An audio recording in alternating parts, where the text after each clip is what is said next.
บายดีพี่น้องเนาะผมกับซ่องบอกคำทาวเวลเสร็จเก่าเสร็จเคยตอนนี้บอกคำก็อยู่อ่าเขตไอติกนะพี่น้องกำซ้ายกับมินิบิ๊กซีเนาะคลิปนี้ว่าจะพาพี่น้องไปเบิ่งสถานีรถไฟคำสวัสดิ์เนาะพอดีได้มาส่งหมู่นะพี่น้องได้มาส่งอเล็กแล้วก็ถือโอกาสถ่ายวิดีโอเนาะให้เบิ่งเลยเนาะว่าเป็นจังไดสถานีปัจจุบันนี้มีคนนำไส้หลายบ่เนาะหรือว่าสถานีปัจจุบันนี้มีห้านขายเครื่องอีหยังบ่สินะเนาะไปเบิ่งนำกันตอนนี้บ่คำก็มาฮอดเขตโพนทันแล้วเนาะเลี้ยวซ้ายไปทางคำสวัสดิ์เนาะหรือว่าทางเขตเศรษฐกิจพิเศษบึงธาตุหลวงเลยพี่น้อง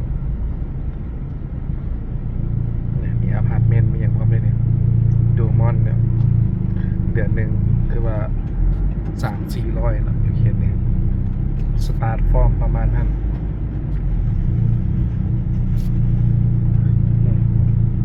ไปซื้อนี่กระดอนกอยพี่น้องไปซื้อนี่กระดอนกอยหรือว่าขวบมิตรภาพพวกนั้นเนาะปลายทางนะเลี้ยวขวาก็ไปทางดงประหลาดเลี้ยวซ้ายไปบึงธาตุหลวงเนาะไปติดตามกันพี่น้องอัปเดตให้เบิ่งเนาะ2026วันนี้ก็วันที่20เดือน7เนาะ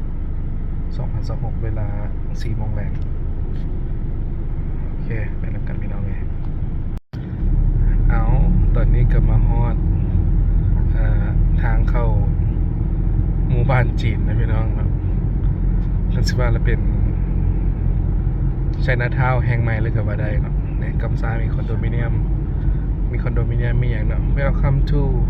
ปานเอเชียเรียลแมกองเซ็นเตอร์มาร์เก็ตติ้งเราสิเว้นขวาเนาะเนื่องจากทางซื้อนี่มันเพพี่น้องเว้นขวาไปทางสถานีรถไฟเนาะไปซื้อในบรายเดอร์ฮอตแต่บนครับนั่นพี่น้องนะโอเคขับรถมือเดียวคอยทายไปนะ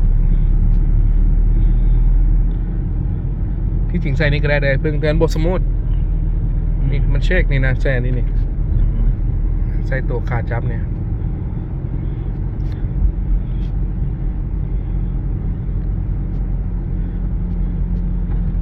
เดี๋ยวก็ฮอดแล้วพี่น้องติดตามไปน้ำกันโค้งมาออมแอมเขตเดินธาตุหลวงอันเขตออมแอมบึงธาตุหลวงพี่น้องบอลบำบัดน้ำเลยแหละ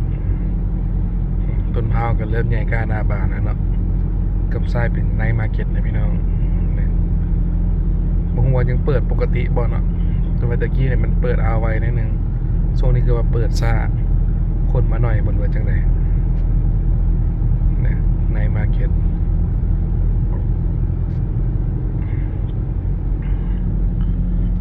มีห้านเปิดห้านปิดนะพี่น้องตามนั่นแหละเนาะขายเครื่องยามฝนยุ่งยากเดือดจังหน่อยนึง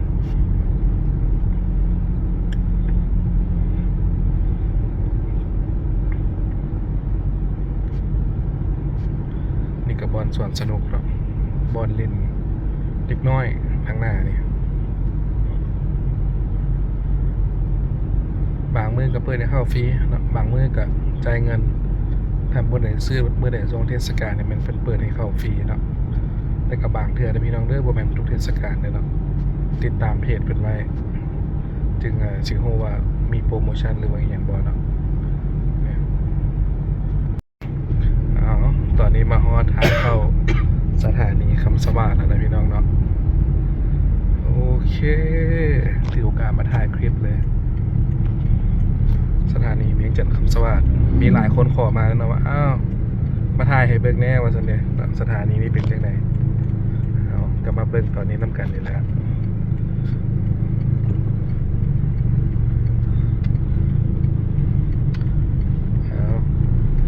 ใส่กันรถไอ้น้องเขา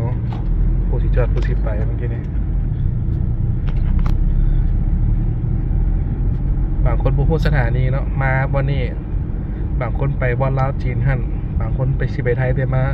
ขึ้นอยู่บอลลาวจีนพุ่นเนาะบางคนสิไปเหนือผัดมาขึ้นอยู่พี่บางคนในพี่น้องเด้อเนาะความหมายถ้าเขาฮู้ว่าสถานีลาวจีนเนี่ยหมายความว่าไปทั้งเหนือเนาะอยู่บ้านไซหมดแหละอันนี้สถานีลาวไทยนี่สิ ไปทางหนองคายเราก็ต้องมาขึ้นอยู่คำสวัสดิ์นี่มันมี2 สถานีถ้าเขาตีใส่ Google มันก็จะขึ้นคือบอกคำว่าอะไรเนาะมีช้อยให้เลือก2 อย่างครับเนี่ยทางเข้านะทางเข้าสถานีคำสวัสดิ์เนาะอาจจะบ่คือขึ้นคืออยู่สถานีตุ่มบ้านไซหันเนาะเพราะตอนนั้นเป็นสถานีใหญ่แล้วก็มีหลายเที่ยวว่าท่านซะแล้วอันนี้เป็นสถานีมีเที่ยวเดียวต่อมือเนาะเที่ยวเดียว2 เที่ยวนี่แหละเดี๋ยวไปเป็นข้อมูลนำกันพี่น้องเลาะไปเลาะมาเลยเขาก็ได้ทางเข้านะได้เรื่องอยู่ได้เนาะสถานีเวียงจันทร์คำสวัสดิ์เนาะคำสวัสดิ์สเตชันนะพี่น้องโอเคเดี๋ยวไปพักคิงกันเนาะแองรอนำกันเอามาส่งไอ้ปึ้งเนาะส่งไอ้ปึ้งมายางเลาะนิดนึงบ่ได้ไปทางไหนได้มาเลาะอยู่นี่มาส่งอเล็กก็ซื้อนี่กับเจโมเมมโมรี่เนาะถ่ายไว้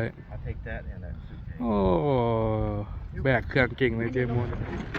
เดี๋ยวไอ้ปึ้งเอาลงให้เอาไอ้ปึ้งโซกล้ามดูไปย่างเป็นวันต่อเส้นไม้ด้วยน่ะสิมีความสามารถอันนั้นเป็นเนาะบอกก็เฮ็ด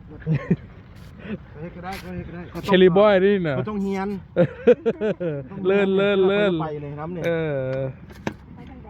ซื้อเลยเดี๋ยวไปโอ้แล้วไปคืนได้หันเราจะโกแบ็กเบียงเทียนนะชวนเค้กทางนั่นเนาะไทยแลนด์อ๋อman, you look like a blonde like. Hey, you from America? Go home. Goodbye. I China. Go make things out. ไปบีจิ้งเลยไปปักกิ่งมาเจ้าน่ะไปช่างไฮ I go peek in China. I go don't come back. ไป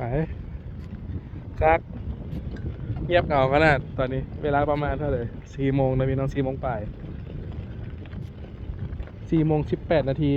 โอเคไป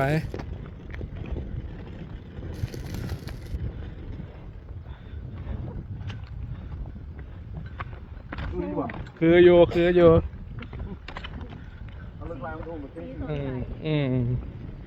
เอา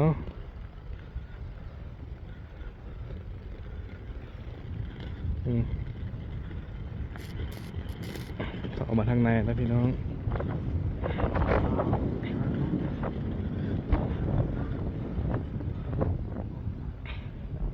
เอาเดี๋ยวไปทอเลทกันเด้อยางท่าเงียบนะกิ้วไซเลนนะยืนนี่นะห้องน้ำก่อนห้องน้ำสถานีคำสวัสดิ์นะพี่น้องโอ้มีห้องอาบน้ำอีกฝักบัวครบสะอาดดีเลยพี่น้องเด้อเนาะสะอาดหลายก่อนห้องพักสถานีลาวจีนเนาะคลีนตลอดบ่อนั่งก็สะดวกสบายเป็นซับโครกเนาะบ่ได้เป็นแบบย่องย่อเนาะโอเคเอาควรบ่มีเด้อจึงถ่ายเบิ่งควรมีกับบ่ถ่ายดอกเนาะโอเคไปต่อนั่งกันพี่น้องเดี๋ยวไปถามราคาปีอย่างเงินกันว่าเท่าไหร่เนาะโอ้มีห้านขายชาเขียวพร้อมได้นี่มัทฉะพร้อมมัทฉะเซโนว่าซันเดแต่ว่าบ่เห็นคนมาซื้อเนาะตอนนี้มันโชว์บอลท่องเที่ยวพี่น้องเลยอินทิรากรุ๊ปเนาะมีอย่างในอินทิรากรุ๊ปนี่ The Rock View Point เนาะลีผี The View กวางซี Waterfall ตาดฟานทีท็อปเนาะ Explorer Love Forest เนาะประมาณนี้มีLove Forest แถวเวียงจันทร์พี่น้องใกล้ๆนี่แหละเนี่ยเป็นซุ้มมาสันซะ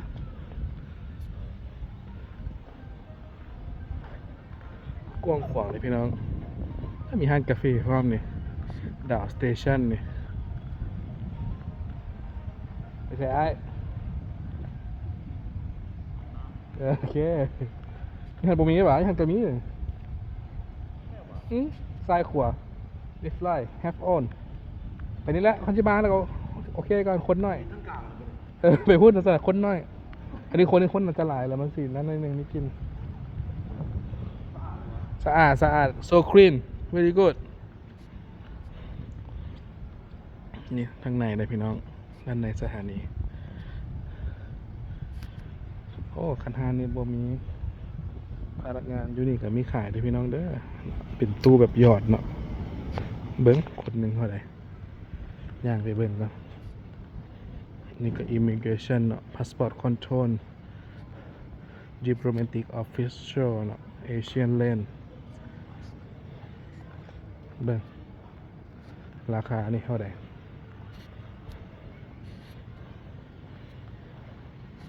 โอ้เดี๋ยวมีนัมเบอร์เลยพี่น้องมีน้ำดื่มครับนั่นนี่นะพี่น้องเนาะเครื่องดื่มหลายอย่างเยอะแล้วหลายแบรนด์เยอะวิธีการนำใช้เลือกสินค้าสแกนสำหรับเอาสินค้าประมาณนั้นโอ้เดี๋ยวราคาเนาะ15 ซาวน้ำดื่ม 6,000 กีบก็มีเลยพี่น้องเด้อเนี่ยโอ้กูดเนาะถือว่าสะดวกขึ้นเนาะ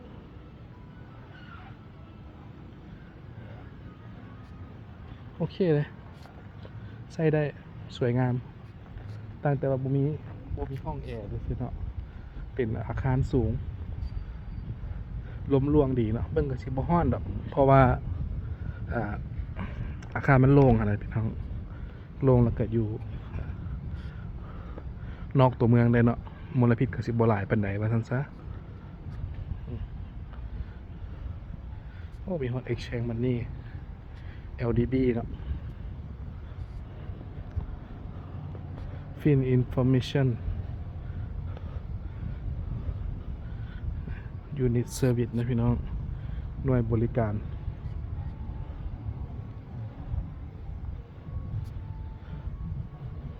ทางออกทางเข้าเนาะ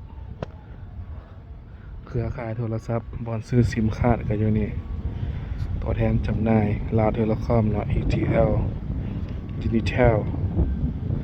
ทัวริซิมคาร์ดเนาะประมาณนั้น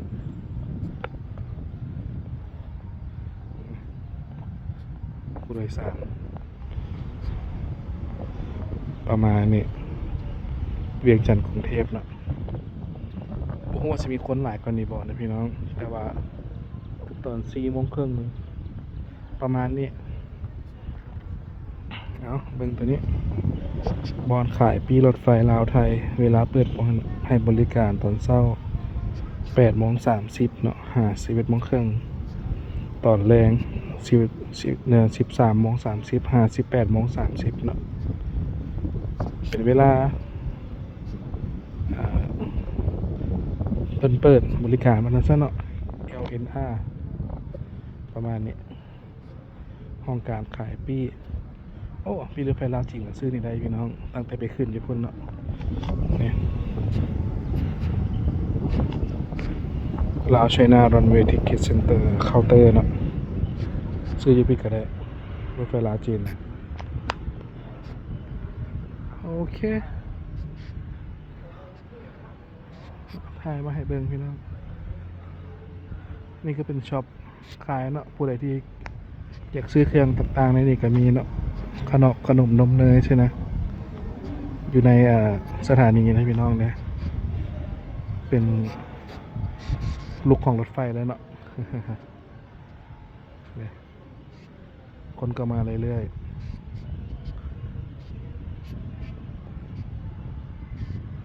โอเคเลยนะถ่ายมาให้เบิ่งมีตู้อินโฟเมชันขาออกขาเข้าอยู่นี่เนาะแมนเบิร์ดโทรติดต่อเลยพี่น้องของพนักงานประมาณนี้อยากสอบถามข้อมูลเพิ่มเติมเนาะระเบียบหลักการคืนเงินและการเปลี่ยนปีรถไฟการคืนเงินค่าปีรถไฟคืนก่อนขบวนรถออก ต้นทางตามปีบ่เกิน3ชั่วโมงจะถูกหักไว้70%การเปลี่ยนแปลงรถไฟเนาะก่อนรถออก1มื้อหักครึ่งหนึงก่อนรถออก2มื้อหัก30%ก่อนรถออก3มื้อหัก20%เนาะต้องเปลี่ยนแปลงล่วงหน้าก่อนขบวนรถไฟออกจากต้นทางก่อน24ชั่วโมงถ้าหากเกินกำหนดเวลาขึ้นเงินเปลี่ยนแปลงจะบ่สามารถขึ้นเงินเลย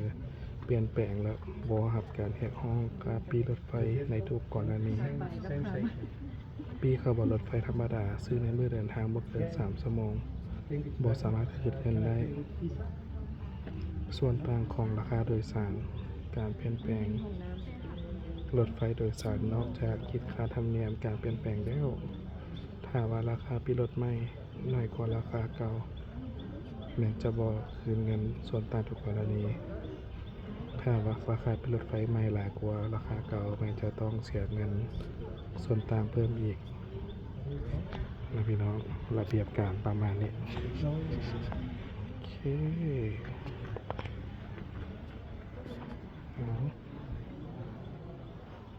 ประมาณนี้พี่น้องเนาะระเบียบประมาณนั้นนี่แม่นเวลารถไฟออกนะพี่น้อง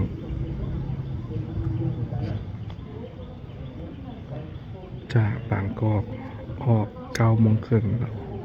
ฮอดคำสวัสดิ์9โมง5นาทีตอนเช้านั่งพัดลม281 บาท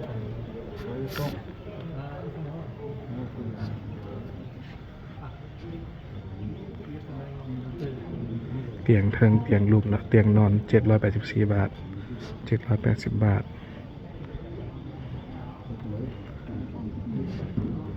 คำสวัสดิ์ไปหนองคายแม่น9โมง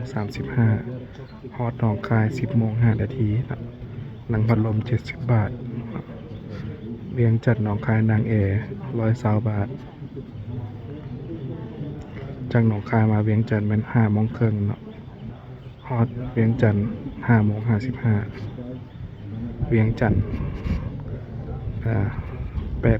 18โมง25นาทีนะฮอดบางกอก7โมงครึ่งตอนเช้านั่งพัดลม281 บาทคือเก่านะพี่น้องนางแอร์ก็2ราคาเนาะเตียงเทิง784เตียงรูม874ประมาณนั้นเอาข้อมูลพี่น้องบ่เข้าใจแล้วก็กด stop อ่านเอาเนาะประมาณนี้สีมันจางๆหน่อยนึงนะโอเคค่าปีรถไฟเวียงจันทน์นะพี่น้องคำสวัสดิ์หากรุงเทพอภิวัลย์หรือว่าประเทศไทยนะบางกอกเนาะค่าบริการออกปีนะ20,000 กีบต่อปีเลยพี่น้องเด้อเนาะแม่นค่าบริการและบริหารของรัฐวิสาหกิจรถไฟแห่งชาติลาวส่วนปีรถไฟเนาะไปหนองคายอุดรแม่นบ่ได้เก็บเลยพี่น้องประมาณนั้นเอา The only thing that normally you have to do เตียง so that's นั่ง how they สั้น do สามพัดลม internal ประมาณนี้เตียงเข่งเนาะเตียงนอนก็เป็นประมาณนี้มีแอร์บ่มีแอร์พี่น้องราคานี้โอเคอัปเดตให้เบิ่งคนก็มาเรื่อยๆเลยพี่น้อง5โมงยังเนี่ย Enjoy any iPhone? คิดว่าเขาจะเปิดเลย Any iPhone?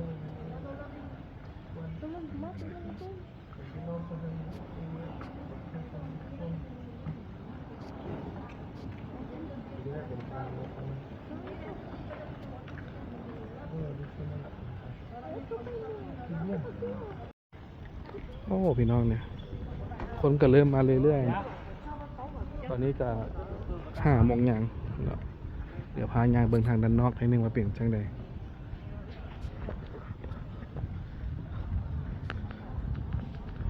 เดี๋ยวมันสิค่ำแล้วมันแสงสิบ่แจ้งบัดใดนะพี่น้องเนาะคันแสงบ่แจ้งแล้วภาพสิกระตุกเนาะเวลาเฮาถ่ายตอนนี้ก็สั่นพอแห้งแล้วเนาะ มีบอลสาดโทรศัพท์เลยพี่น้องเด้อ staff only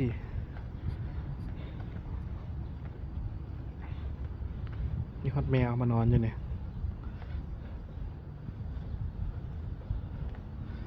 คันสิว่าแล้วอ้อมแอมนี่ก็ถือว่าโอเคนะพี่น้องมีการอนามัยอย่างสวยงามเนาะ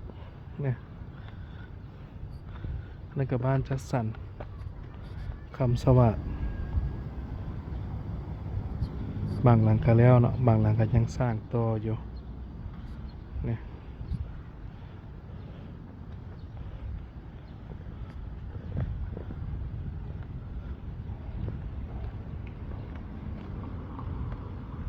เราเรื่องสไตล์การสร้างนี่รู้สึกว่าจะโมเดิร์นก่อนทาง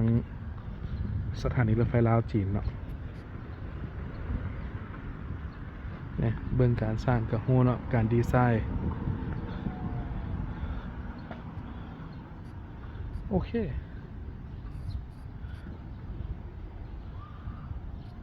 ใส่ได้เนาะที่จริงนี่ก็สร้างหลายปีเลยพี่น้องแต่ว่าตัวนี้นี่เบื้องคือยังทันสมัยนะเนาะเอาง่ายๆซะ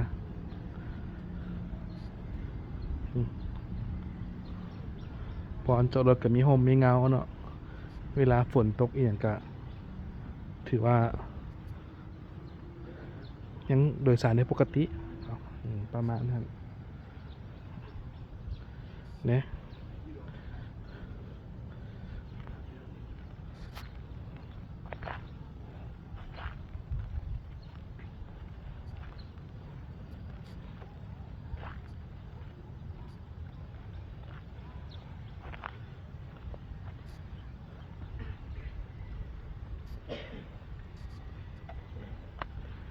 หลักถุงเนาะ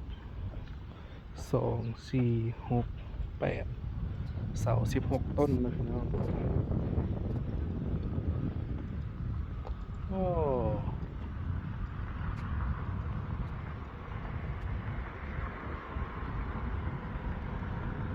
สวยงามตามท้องเรื่องเนาะ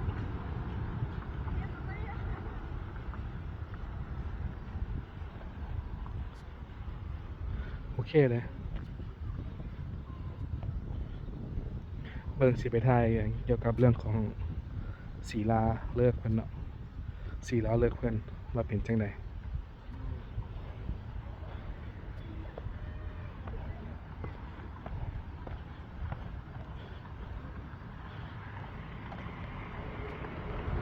เนาะเพื่อบังดีแท้บ่ได้ตั้งใจถ่ายเบิดเนาะบังขี่รถอ้อม3เฮาก็ยังบังอยู่โอ้กอกมูฟนะพี่น้องแท็กซี่ประเทศลาวแท็กซี่เวียงจันทน์ว่าซั่นซะ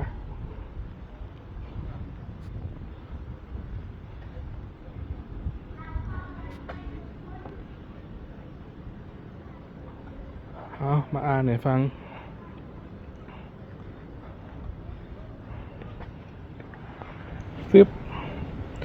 โครงการก่อสร้างทางรถไฟลาวไทยระยะที่ 2แต่สถานีทานาแล้งหาสถานีเวียงจันทน์คำสวาทภายใต้การช่วยเหลือด้านการเงินจากรัฐบาลแห่งราชอาณาจักรไทยโดยผ่านองค์การร่วมมือพัฒนาเศรษฐกิจกับประเทศเพื่อนบ้านหรือว่า NEDA นะพี่น้องเนด้าเนาะสัญญาเงินกู้เลขที่ L013 งบประมาณ963ล้าน4แสน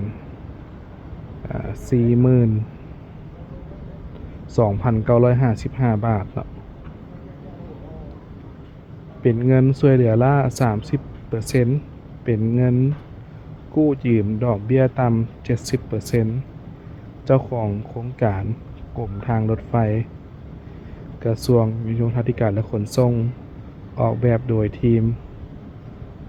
Consulting Engineering and Management จำกัดเนาะควบคุมการก่อสร้างโดยบริษัท Asian Engineering Consulting จำกัดร่วมกับบริษัท Lao Global Engineering Consulting จำกัดบริษัท Lao Phoenix Consulting จำกัดบริษัท Aquinia Associate Survey Design and Consulting จำกัดก่อสร้างโดยบริษัทเสริมสงวนก่อสร้างจำกัดสร้างในเดือนตุลา2019สำเร็จในเดือนมิถุนา2022โอ้คันสิว่าละสร้างสำเร็จได้ประมาณ4 ปีแล้วนะพี่น้องเปิดน้ำใช้มาเนี่ยก็หลังจากโควิดประชันซะเนาะประมาณนั้นนี่แหละเนาะรถไฟลาวไทยที่หลายคนถามหานะพี่น้องถ่ายให้เบิ่งเลยเด้อก็เป็นประมาณนี้เนาะโอเคเลยผู้ใดอยากมาเที่ยวชมเนาะมาย่างลิ้นก็ได้เลยพี่น้องเด้อเนาะเพิ่นก็บ่ได้จำกัดเนาะสิมาถ่ายรูปถ่ายหอยมาส่งพี่น้องคันรถไฟลาวจีนนี่มันเข้าไปในบ่ได้เนาะฮอดแต่หน้าสถานีเลยแต่อันนี้นี่อยู่ฮอดบอนคนนั่งพี่น้องก็สะดวกสบายขึ้นคนละแบบเนาะตัวนี้เป็นห้องแอร์แต่พี่น้องเข้าบ่ได้เนาะตัวนี้ห้องธรรมดาที่พี่น้องเข้าได้ก็ประมาณนั้นแหละถ่ายมาให้กันเบิ่งเนาะโอเคพี่น้องบรรยากาศที่เวียงจันทน์บ้านเฮา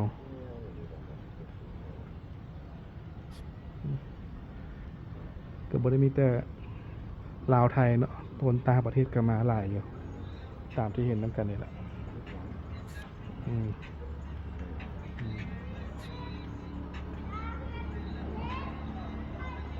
Yeah, actually, I think it's a Dutch guy. He's bounds like Indonesian. Oh, really? He spoke Dutch? Yeah, I heard his accent and stuff. Oh. He had some trouble paying the lady. Really? Get Dutch. It's pretty easy. He's telling he's from Germany.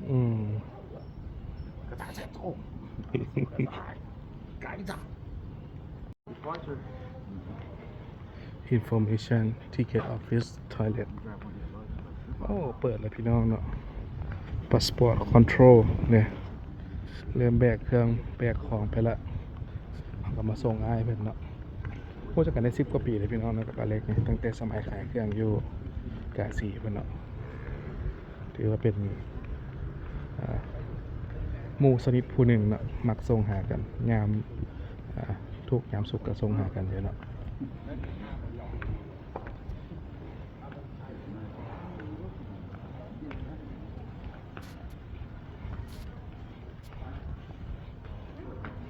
ไปเปิดแล้วได้คันบ่ไปเดี๋ยวเขาสต็อปเขาบ่ให้ไปได้นี่นะ I have to. I can't carry this up for you.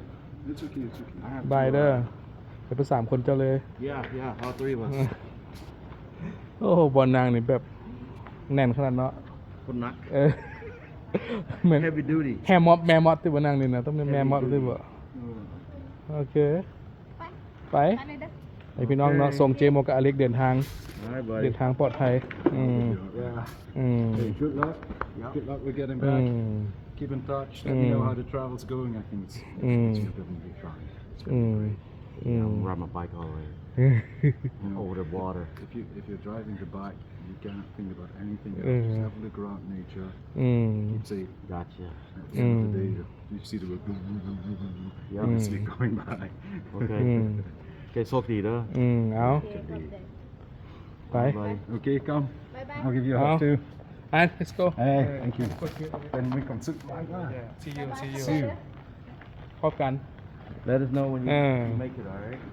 I'll be okay. see you in video Okay. I'll be okay. เสียงยังร็อกวะ Yeah, cool. it's okay No. You got your phone? Yep. Got everything. ไป Number one rule. ไปละอเล็กเดินทางไปกรุงเทพต่อนะพี่น้องอะไรจะบอกว่ามันสิบุยไปเนี่ยซ่าอยู่ด้วยนะเดี๋ยวก็ไม่ได้ไปแล้วโซ่ใหญ่ท่านนะ No, I didn't. แต่เข้าใจโอ้โดนเติบได้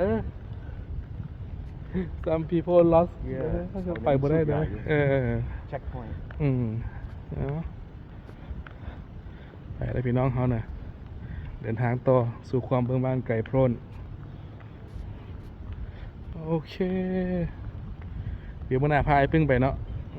ให้เราทอนเงินเตรียมกันจาก$100,000กันเดี๋ยวพาเราไป มีแล้ว ยังบ่มีอย่างนั้นนะ เขาบอกอยากให้ไป เขาบ่ให้ไปเลยซื้อเนาะ แกงขนาดเขาแล้วเขาให้ตาอย่างเดียวแต่ สำเร็จภารกิจนะพี่น้อง มาส่งอเล็กไอ้ปึ้งก็ได้หมูใหม่เนาะเนี่ย อเล็กก็โอเคเนาะพาเรามาเที่ยว เจ้าแล้วก็โทรมาหน่อย ยังบ่ขึ้นรถทัวร์มาแล้วนี่นะ เขาขึ้นรถไฟเลยเด้อโอเคบอดี้ที่เราขี่รถจักรมาหยาบตอนโอ้หลงทางมาหมด หลงทางอากาศดีพี่น้องเนาะไนท์เดย์มื้อนี้ฝนก็บ่ตกแดดก็บ่มีเนาะโอเคเลยบรรยากาศดีหลาย